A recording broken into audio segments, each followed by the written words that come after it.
Alikuwa ameprepare tea. Na kwa amekunywa, nikadhani pengine amefikiria atachelewa.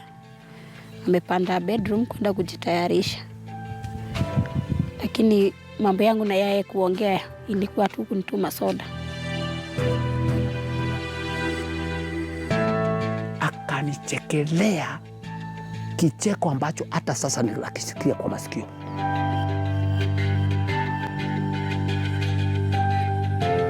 When it hit us now, that now we don't know where the wife is, we don't know where the children are, and so now everything became chaotic.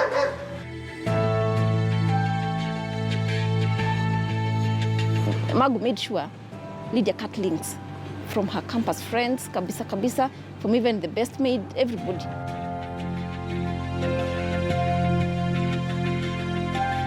Akitoa watoto kwa nyumba saa 2, sasa akaja hapa. Lakini akifika hapa afternoon hakuwa na watoto.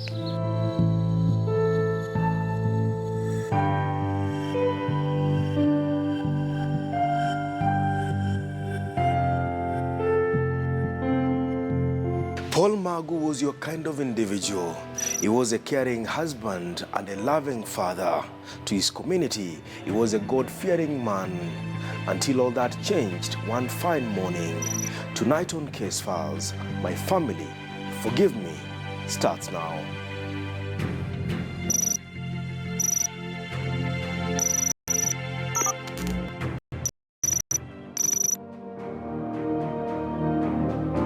Here lie the remains of a family many said was close-knit, one that neighbors described as quiet and prayerful.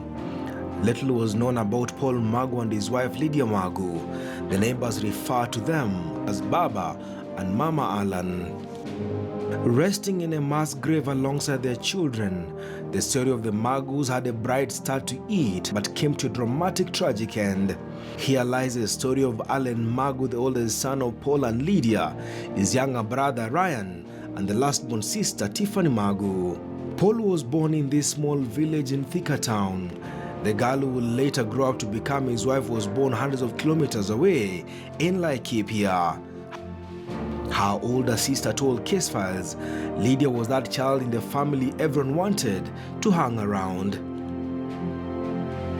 Dia niseme alikuwa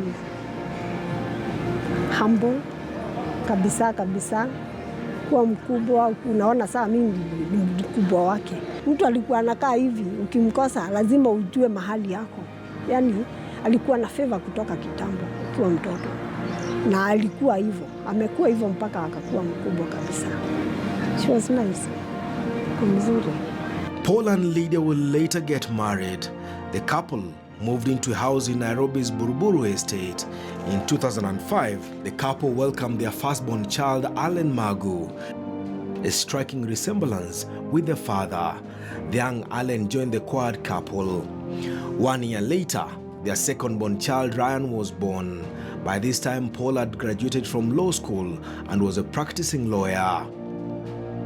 A graduate, Lydia opted to take the role of the stay-at-home mom and raise her children. The husband, an ambitious young lawyer and businessman, was out working and making the money. Paul MAGU's younger brother, Andrew MAGU, paints a picture of a sibling that was right at the center of family. I think he was a wise person. He's someone we used to look up to. To me, he was. I think to me he set the standards, a bit high, and he was a man who was. Let me just say he was a good man. If the MAGUs were not at work, they were at home. A perfect family that ate together and prayed together.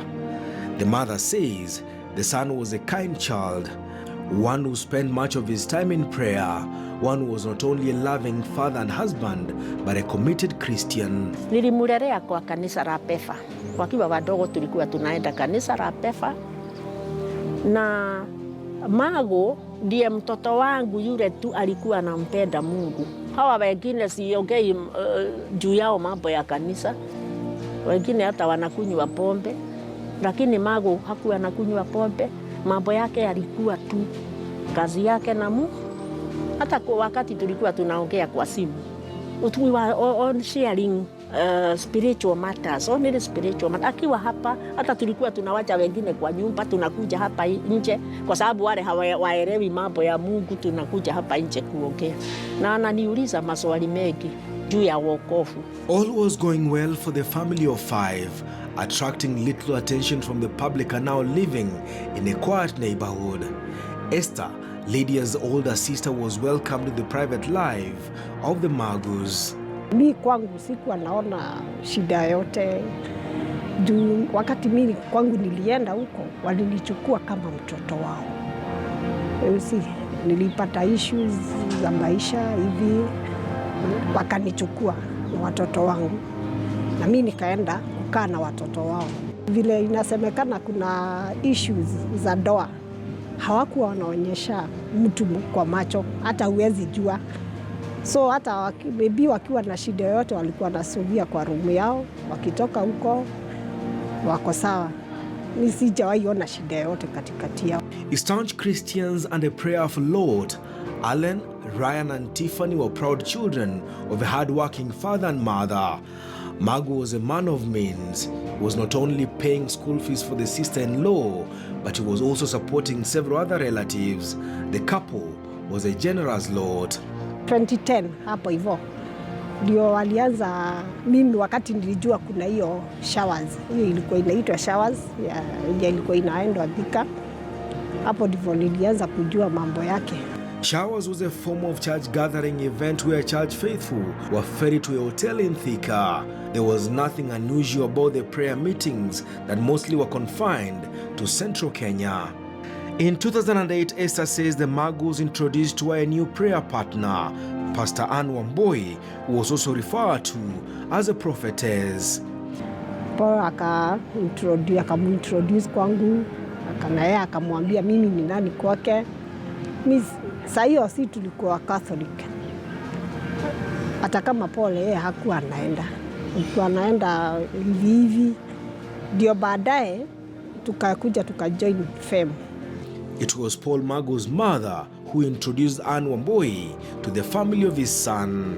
Hii ingine walikuwa anaenda Nigeria ya TB Joshua. Naitwa Synagogue, Church of All Nations. So they used to go to walikuwa wanaenda Nigeria? Mara mingi? Sio sana. Sana once a year.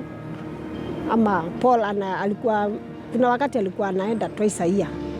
Lakini Lydia alienda mara 3 tu. Twice or thrice hivi. Lakini hata Anna alikuwa anaenda. Margaret, Paul MAGU's house girl at the time, told Case Files she first met WAMBUI in 2012. Huyu ni rafiki yetu, huwa anakuja kututembelea. Kwa hivyo hata wakati siku wako au wasichana wengine ndio alikuwako, yeye alikuwa anakuja. Juu wakati alikuja mimi nikiwa huko aliniambia huyu ni friend yetu, huwa anakuja kututembelea. With a new prayer partner, the MAGUs now spend most of their time praying, at times spending some quiet time away from the rest of the family. Tulikuwa tunabadao, hao walikuwa wanatoka wanaenda servant quarter. Wakiwa wote 3. Wanaenda huko. Maombi. Afu wanarudi wako wanakawia. Esther, who was a member of the church that MAGU, Anna and the wife frequented, told Case Files there was nothing unusual about their prayers and gatherings.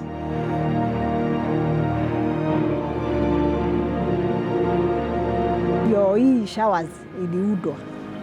Hata mama yake alikuwa anahudhuria hivi. Alafu sijui ni nini ilifanyika. Yeye akaacha. Hata kama hatukuwa tunaenda Sundays, hiyo showers kwa watu wanaenda weekdays. Either Tuesday, kuna wakati wanaweza enda Saturday kulingana na vile watapanga, lakini Sunday ilikuwa FEM. Case Files traveled to Mwaka Center, 15 kilometers from Thika town, to meet the man of the cloth and a former teacher of WAMBUI, Pastor Gerald WAMBUGU. I had been a pastor with Galilee Gospel Crusaders Church, which was registered in 2005, 1st June. The church picked so well. And I constructed almost, it was semi-permanent. It had electricity. It had almost 400 members. It was Gerald's church that the MAGU family first joined. I'd known MAGU's mother for many years because she has been a believer for many years. When she was fellowship with the Bethel Church, her MAGU's mother rang me and told me MAGU wanted to know where my church is because he want to come and fellowship there. And I told her. So they came together with the mother. Gerald told Keziah Paul was a quiet man, but one willing to help out in the construction of the new church. We had a correction to fix the electricity in the church. So when he heard, he said he would come the date that we were having the fundraising, and he came. That is how he started coming. It was during this time that Anne also paid a visit to Pastor Gerald's Tabernacle Church. She could be used either by God or any other force, because she could tell you something which already you were not together with her, but she can tell you something that you alone you were somewhere, and she could see you and come and tell. The church the MAGUs and Anne WAMBUI frequented had dealings with another church in Nigeria, but there was nothing suspect about it. In fact, there was nothing at all. Case Files takes a short break.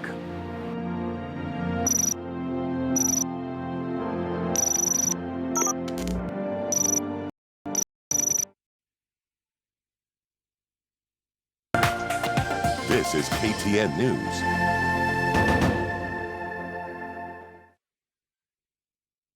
Diva has pure glycerin and is delicately scented with essential oils for smooth, healthy, glowing skin and the confidence to be who you want to be.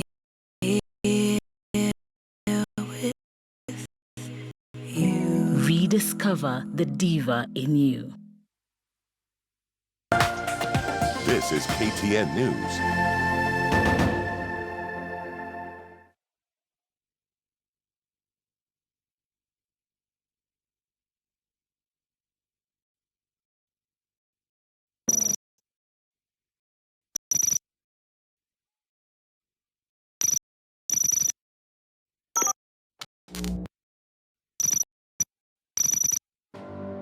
Now a church member as the MAGU family, Anne and MAGU met. The two struck a friendship of prayer.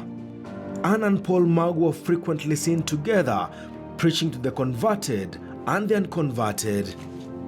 By now it had become apparent that MAGU and Anne were not getting along well with the man of the cloth. Kwa vile walikuwa wakionekana pamoja pahali na washirika hawa wengine, wakaanza kunena na kuongea. Nikawaita nikawaambia, mfanye hivi, hii ofisi yangu, ikiwa mnataka kuongea, kuja niwapatie, kwa sababu watu wananena juu yenu. Kutoka hapo wakasema mimi ni nani, wataenda. Na hapo ndipo walienda na wakaanza fellowship huko Blue Post. Wakati ule alianza kututembelea kanisani, alikuwa wakija na bibi yake Lydia. Na Lydia alikuwa mzuri na akanijua na alikuwa akipendezwa na mafundisho. Hata ni wakati mmoja niliwatembelea tukiwa na WAMBUI huko. Hata nilimwambia, si haya mambo italeta shida, si haya mambo yote ninakuonya juu yake, si italeta shida. Unaona? Hata siku moja nilikasirika nikamwambia, I have disowned you now, I'm tired of you. Now you can go to Anne, let Anne be your mother.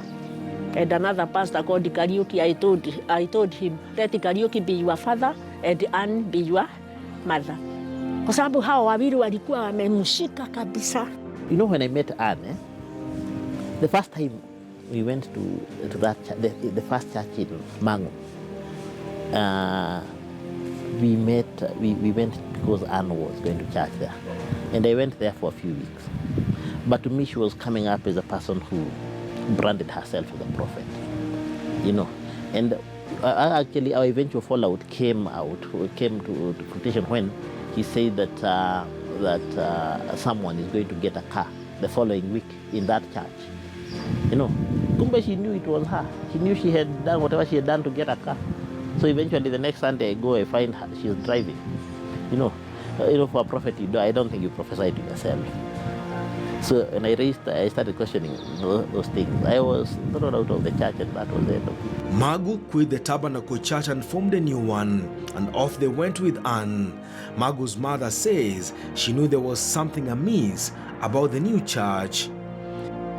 Tunakutana kwa barabara akienda upande huo. Siku hata niliuliza msichana wangu siku moja, kwani MAGU anaenda huku upande hii ya UTI kufanya nini? Kwa hivyo alikuwa anaenda kwa huyo mama. Kila wakati wako pamoja. Na siku moja nikaambia bibi yake, hapa kuna shida. Vile MAGU wako close na huyu mama, kutatokea shida kubwa sana. Na bibi yake akauliza MAGU akamwambia achana na mama, ni uongo. It's because she hates Anne, that is why she is lying about it. Sasa nikaambia bibi yake, na MAGU akaniambia, sasa unaharibu kwangu. Nikamwambia sitaharibu tena, kwako sitaharibu tena. Na sikurudi kwake. Ilikuwa 2012, I think 2012. The MAGUs were now breaking ranks with the rest of the family members. He blocked me off from his life. And for 4 or 5 years, we never saw each other. You know, we never used to talk a lot. Maybe we could just text once in a while. So I could still tell him to his face, I don't think you're doing a good thing.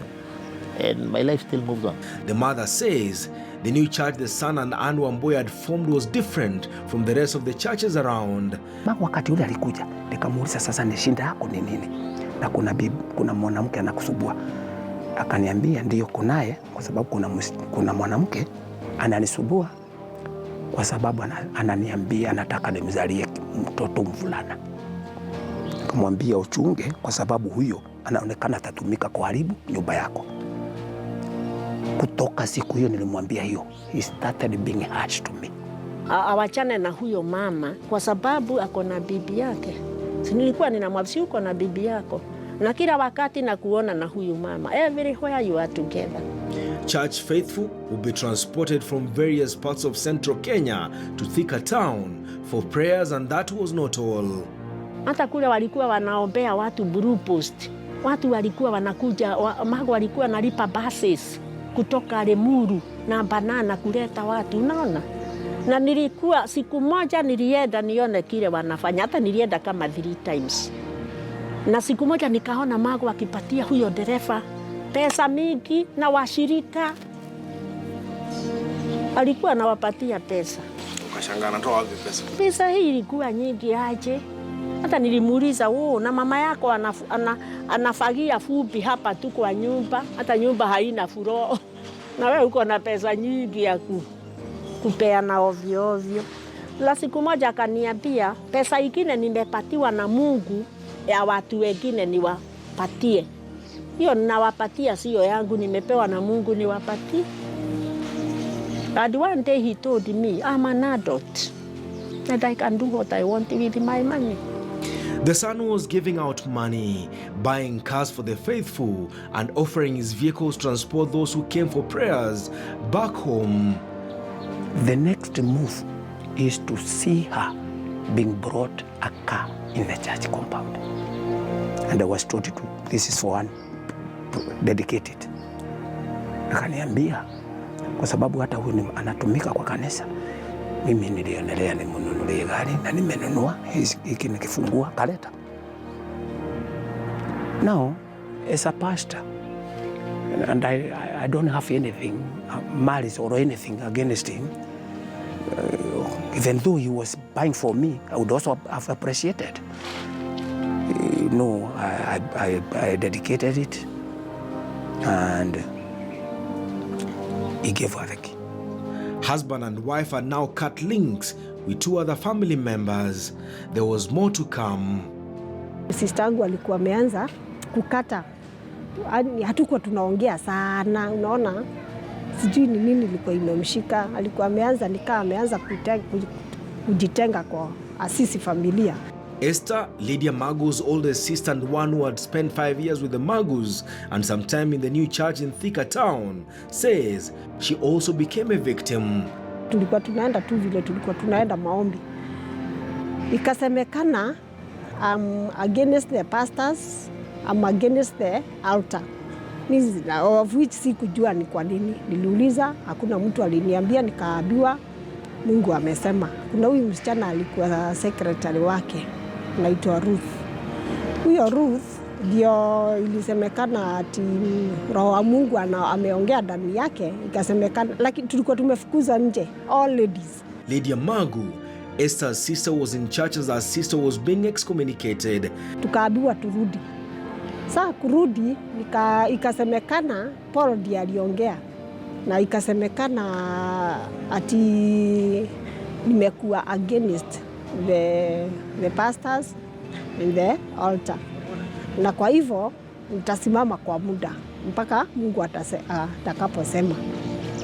Sasa mimi sikuongea, nilikaa tu huko, even though kwa roho yangu nilikuwa nasikia tu vibaya. With virtually every member now locked out of the Magu family's life, Paul Magu, his wife Lydia and their praying partner WAMBUI embarked on more church activities. For close to 2 years, the Magu family was all alone until 2013 when Paul Magu made contact with his wife's sister. Sasa akaniuliza kama tunaonananga na hao watu wa ile church. Akamwambia para juu simu yangu ilikuwa imepotea, so nililose all the contacts. Nikamwambia, akaniuliza nani. Sasa unajua sasa hiyo alikuwa anamuita pastor. Nikamwambia hata yeye hatuongeangi, haniongeleshangi na sina namba yake. Na akaniuliza, kwa hivyo hakuna mambo ya showers unajua? Nikamwambia hapana. Kwani kuna nini? Akaniambia, akacheka tu akaniambia hapana, nilikuwa tu nakuuliza kama kuna mambo ya showers unajua. Nikamwambia hapana, mimi hakuna kitu najua. Akaniambia haya sawa, utakuja kujua. Showers was a prayer activity where the faithful will be anointed with special oil before going into what the church called special deliverance prayers. Paul Magu also made contact with Lydia Magu's other sister. She called me one morning and she told me, I'm coming over to your place with my sister. So when they came, they brought me some water. They said it's anointed water. And she told me that Paul, in her dream, was sent to me by God. The number of church faithful had by this time increased, so had the church's connection with one based in Nigeria, the Synagogue Church of All Nations of Prophet T.B. Joshua, a controversial figure in church circles. Now, they used to fly out. So she wanted to tell me they are going. So she was telling me, you're going, but don't ask me where. Because these are family issues. So it was like, and okay, she was carrying so much burden. She was between a rock and a hard place. I have my family, I have this husband. So she didn't even know herself. Who am I? The family of Lydia Magu says their sister was different from the rest of the family.